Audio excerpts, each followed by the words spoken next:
บ่ได้ออกบ้านมาหลายวันบ่ได้ขึ้นเขามาหลายวันขึ้นมาอีทขนาดขึ้นมาฮะเนี่ย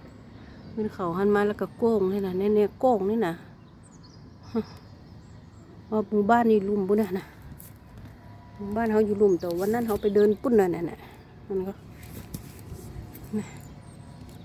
แต่วันนั้นเดินตรงนาปุ้นน่ะวันน่ะที่เขาเดินวันน่ะเดินลัดเลาะแม่น้ำโอ้ยนี่เดินมาบนเขาพอสักกรรมคนมีอย่างกินพวกดูอากาศดีเวอร์เลยร้อน14 องศาเจ้า14 องศาบรรยากาศวันนี้เจ้าไปถึงเช้าแต่ห้อนขนาด14 องศาเข้าห้อนก็14 องศาเข้าหนาวเหมือนกันเนอะ14 องศาเข้าห้อนเนี่ยจะห้อนนะ14 องศาเข้าหนาวเนี่ยจะเย็นเด้อเนี่ยดอกไม้นี่กำลังออกละแอวกันเจ้าแอวบนเขา